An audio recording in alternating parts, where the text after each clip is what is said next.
বন্ধুরা, এই ভিডিওটিতে আইএসএল ইন্ডিয়ান ফুটবল নিয়ে কিছু গুরুত্বপূর্ণ আপডেট দেবো। যেমন মোহনবাগান এই ম্যানেজমেন্টই ঠিক নয়, কোচই ঠিক নয়, প্লেয়াররা যখন ছুটি চাইছে তখন ছুটি পেয়ে যাচ্ছে। মোহনবাগান ম্যানেজমেন্টকে কি কি শুধরাতে হবে সেটা বলবো। আইএফএ শিল্ড লাইভ টেলিকাস্ট আপনারা কোথায় দেখতে পারবেন। ইন্ডিয়া টিমের এএফসি এশিয়ান কাপের ডু অর ডাই ম্যাচ সিঙ্গাপুরের বিরুদ্ধে, এই ম্যাচটা আপনারা কবে লাইভ কটার সময় দেখতে পারবেন, কোথায় হবে লাইভ সেটা বলবো। আরও কিন্তু কিছু গুরুত্বপূর্ণ আপডেট দেবো ফুটবল নিয়ে, তাই বলতে পারি ভিডিওটা গুরুত্বপূর্ণ হবে, শেষ পর্যন্ত দেখবেন। এবং যারা চ্যানেলে নতুন আছেন সকলকে একটাই অনুরোধ করে রাখবো, যেহেতু এখানে আপনারা খেলার সমস্ত রকম আপডেটস পেয়ে যাবেন, তারা অবশ্যই পাবলিক ভিউ কলকাতা চ্যানেলটিকে সাবস্ক্রাইব করে বেল আইকন প্রেস করে অল করে রাখবেন। তাহলে বন্ধুরা, সবার প্রথমে বলি, খুবই তাড়াতাড়ি ভারতীয় ফুটবল ক্যালেন্ডার শুরু হচ্ছে, তাই আমি কিন্তু আবার সেই আগের মতো ফুটবলের প্রতিদিনেরই 2-3টে করে আপডেটের ভিডিও নিয়ে আসবো, তাই অবশ্যই কিন্তু সবাই তৈরি থাকবেন। তো সবার প্রথমে আপনাদেরকে হায়দ্রাবাদ এফসির আপডেটটা দিই। হায়দ্রাবাদ এফসি আর এই নামে কোনো দল থাকবে না। আইএসএল এ কিন্তু এইবারে দিল্লি এফসি হয়ে যাবে, অর্থাৎ হায়দ্রাবাদ নিজের নামটা পরিবর্তন করছে এবং সেই নামটা হবে স্পোর্টিং ক্লাব দিল্লি, অর্থাৎ হায়দ্রাবাদ নামটা কিন্তু মুছে যাচ্ছে। এইবারে বলি মাহাদি থালাল, মেসি বৌলি, এদের দুজনকে কিন্তু অফিসিয়ালি জামশেদপুর সই করে নিয়েছে। অর্থাৎ জামশেদপুর তারা কিন্তু ভাঙা ভাঙা প্লেয়ারদের নিয়েই কিন্তু এই বছর দল গঠন করছে। আশা করবো জামশেদপুর খালিদ জামিলের আন্ডারে যতগুলো সাফল্য পেয়েছিল আপকামিং সিজনেও তার থেকেও বেশি সাফল্য পাবেন। তো বন্ধুরা, এইবারে আপনাদেরকে বলি, মোহনবাগান ফ্যান্সদের এই দিনটাও দেখার ছিল। একদিকে মোহনবাগান দল এএফসি থেকে বরখাস্ত হচ্ছে, অন্যদিকে মোহনবাগান প্লেয়ার বিদেশে গিয়ে গ্যাংনাম স্টাইল ডান্স করে যাচ্ছে। অর্থাৎ বোঝাই যাচ্ছে যে মোহনবাগান প্লেয়ার তো অ্যাজ আ প্রফেশনাল হিসেবেই সই করেছে, কিন্তু প্লেয়াররা পুরোপুরি আনপ্রফেশনাল। কারণটা বলছি, আজকে থেকে মোহনবাগান পুজোর পরে প্র্যাকটিস চালু করে দিয়েছে। ইস্ট বেঙ্গল তারা কিন্তু আজ থেকে প্রায় 4 দিন আগে প্র্যাকটিস চালু করে দিয়েছে। মোহনবাগানের প্র্যাকটিসে সবাই এসেছে, কিন্তু মোহনবাগানের দুটো বিদেশি জেমি ম্যাকলারেন এবং জেসন কামিন্স এখনো প্র্যাকটিসে জয়েন করেননি। কারণ তারা খুব লেট করে ছুটি কাটিয়ে ফিরেছে, খুবই ইম্পর্টেন্ট কাজ ছিল, সেটা করে ফিরেছে, তাই জন্য তারা এখনো প্র্যাকটিসে জয়েন করতে পারেনি। তো এটা সত্যি হতাশাজনক। প্রথমত বলবো, এই যে আমাদের কোচ হোজে মলিনা, আমি অনেকবার মলিনাকে কিন্তু ডিফেন্স করেছি, কিন্তু একটা কোচ একটা দলকে যদি ডিসিপ্লিনে না আনতে পারে, তাহলে সেই কোচটাকে কোচিং করানোর মানেই হয় না। আমি যদি বলি সত্যি কথা, মোহনবাগান সমর্থকদের খারাপ লাগতে পারে, এই বছর ইস্ট বেঙ্গল অনেক বেশি ডিসিপ্লিন মোহনবাগানের থেকে। অস্কার ব্রুজো যখন বলেছে যে আমাদের 2 তারিখ থেকে প্র্যাকটিস না 1 তারিখ থেকে প্র্যাকটিস চালু করবই, তো করেছেই। কেউ একদিনেরও অতিরিক্ত ছুটি নিতে পারেনি। উল্টো দিকে হোজে মলিনা ম্যানেজমেন্ট বিদেশি প্লেয়াররা যতদিনের ছুটি চায় ততদিনের ছুটি দিয়ে দিচ্ছে। এইটা কি কোনো ফুটবল ম্যানেজ হচ্ছে? সত্যি বলছি, এটা হতাশাজনক। জেসন কামিংস, তাকে মোহনবাগান দিচ্ছে 8.8 কোটি টাকা, যেখানে জেসন কামিংসের মার্কেট ভ্যালু 6.8 কোটি টাকা, অর্থাৎ 2 কোটি অতিরিক্ত। জেমি ম্যাকলারেন, তাকে সই করেছিল মোহনবাগান, তখন তার মার্কেট ভ্যালু ছিল 9.6 কোটি টাকা। এই মুহূর্তে জেসন কামিংসের মার্কেট ভ্যালু 8 কোটি টাকা। অর্থাৎ দেখুন, যতদূর আমি জানি, এটা পুরোপুরি আমি কনফার্ম বলছি না, জেসন কামিন্সকে 2 কোটি টাকা অতিরিক্ত দেওয়া হচ্ছে, জেমি ম্যাকলারেনকে 1.6 কোটি টাকা অতিরিক্ত দেওয়া হচ্ছে। তারপরেও প্রফেশনাল প্লেয়ার হিসেবে সই করেছে, কিন্তু প্রফেশনালিজম আমি এই প্লেয়ারদের মধ্যে থেকে দেখতে পাচ্ছি না। সত্যি বলছি, এটা খুবই ডিসঅ্যাপয়েন্টিং।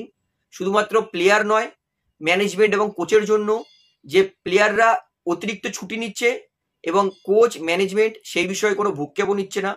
কারণ মোহনবাগানের ম্যাচ 9 তারিখ, আজকে অলরেডি কিন্তু 6 তারিখ মেবি হয়ে গেছে, 6 তারিখ হয়ে গেছে আজকে। অর্থাৎ ভাই, কি করছে এইবার সেটা সমর্থক এইবারে প্রোটেস্ট করে বুঝিয়ে দেবে। মাঠে যখন খেলা দেখতে যাবে না, ম্যানেজমেন্ট বুঝিয়ে যাবে, প্লেয়ারও বুঝিয়ে যাবে যে সমর্থকদেরকে টেকিং ফর গ্র্যান্টেড নিলে কি হয়, সমর্থকরা রেগে গেলে কি হয়। তো যাই হোক, এই বিষয়ে আপনার বক্তব্যটা কি আমাকে অবশ্যই কমেন্টে জানাবেন, যে অ্যাকচুয়াল কাদের দোষ, প্লেয়ার, ম্যানেজমেন্ট, কোচের, না সবার একসঙ্গে, না সমর্থকদের দোষ, যে সমর্থকরা প্লেয়ারদেরকে এত সাপোর্ট করেছে, এত ভালোবাসা দিচ্ছে সেটার। তাহলে বন্ধুরা, এবারে আপনাদেরকে বলি, আইএফএ শিল্ড লাইভ টেলিকাস্ট কোথায় দেখবেন। অনেকেই আমাকে জিজ্ঞেস করছে আইএফএ শিল্ড লাইভ টেলিকাস্ট দেখাবে ওটিটি মানে মোবাইল অ্যাপ্লিকেশন SSEN অ্যাপে, যেখানে সিএফএল দেখিয়েছিল। আইএফএ শিল্ড সবকটা ম্যাচ দুপুর 3টে থেকে খেলা হবে। ইস্ট বেঙ্গলের ম্যাচ আপাতত কল্যাণী স্টেডিয়ামে আছে প্রথম ম্যাচটা, এবং মোহনবাগানের যে দুটো ম্যাচ আছে গ্রুপ ম্যাচ, সেই দুটোই কিন্তু কিশোর ভারতী স্টেডিয়ামে দুপুর 3টে থেকে SSEN অ্যাপে কিন্তু দেখাবে IFA shield live telecast. Clear?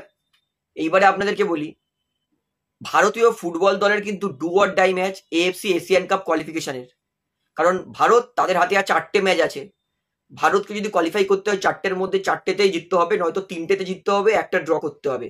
হারলে চলবে না, মানে ভারতকে লাস্ট 4 ম্যাচের মধ্যে 10 পয়েন্ট নিতেই হবে। অর্থাৎ বলতেই পারি ভারতের দেওয়ালে পিঠ ঠেকে গেছে। ভারত 9 তারিখ গুরুত্বপূর্ণ ম্যাচ খেলতে নামছে সিঙ্গাপুরের বিরুদ্ধে, 9 তারিখ বিকেল 5টা থেকে। এবং এই ম্যাচটা আপনারা লাইভ টিভিতে দেখতে পারবেন ফ্যানকোড অ্যাপ্লিকেশানে। Singapore versus India. ভারত কিন্তু 23 জনের স্কোয়াড ঘোষণাও করে দিয়েছে। এইটা হচ্ছে ভারতের সেই 23 জনের স্কোয়াড, যথেষ্ট ভালো স্কোয়াড। আশা করছি খালিদ জামিলের হাত ধরে যেরকম সাফল্য পেয়েছে ইন্ডিয়া টিম, সিঙ্গাপুরের বিরুদ্ধেও সাফল্য পাবে। সিঙ্গাপুরকে হারাতে হবে, সেটা আশা করি হারিয়ে দেবে দুটো ম্যাচ। বাংলাদেশ আর হংকং, এই 4টের মধ্যে ভারতের যা ক্ষমতা এবং বর্তমানে খালিদ জামিলের আন্ডারে যা পারফরমেন্স, আমি মনে করি এই জিনিসটা কিন্তু হতে পারে ভারতীয় দলের জন্য। তাহলে বন্ধুরা, এইবারে আপনাদেরকে বলি, মোহনবাগান ম্যানেজমেন্ট মোহনবাগান দলটাকে শুধু ISL খেলার জন্যই তুলে রেখেছে। সত্যি বলছি, আপাতত যেটা মনে হচ্ছে। কারণ মোহনবাগান দল গ্রাসরুট নেই, শেষ। প্লেয়ার যে মোহনবাগান একাডেমি থেকে আগে আসতো, আগে যা শুনতাম যে মোহনবাগান একাডেমির প্লেয়ার, সেটা আর এই মুহূর্তে দেখতে পাচ্ছি না। একাডেমি তো নেই, ছেড়ে দিন, একাডেমি আর ভুকেবি নেই। মোহনবাগানের ওমেন্স টিম নেই, মানে ন্যাশনাল ক্লাব, কিন্তু ন্যাশনাল ক্লাবের ওমেন্স টিম নেই, ভাবলেও অবাক লাগে। অর্থাৎ এই 3টে মানে প্লেয়ার তৈরি করার প্রোগ্রাম মোহনবাগানের নেই। মোহনবাগান ডুরান্ড কাপকে সিরিয়াসলি নেয় না। ডুরান্ড কাপের প্রথম 2-3টে ম্যাচ জুনিয়র প্লেয়ার খেলে। সুপার কাপটা থেকে কোনোদিন সিরিয়াসলি নেয়নি। ISL জেতার পর, যেহেতু ISL এর পর সুপার কাপ হতো, তাই মোহনবাগান অলরেডি ISL এ নয় শিল্ড নয় ট্রফি জিততো, AFC খেলার একটা দরজা খুলে দিত।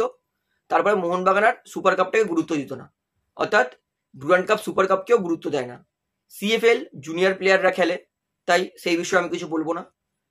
IFA শিল্ড মোহনবাগান প্রথমে খেলবে না করছিল, সমর্থকরা বিবাদ প্রোটেস্ট করার পরে IFA শিল্ড খেলছে।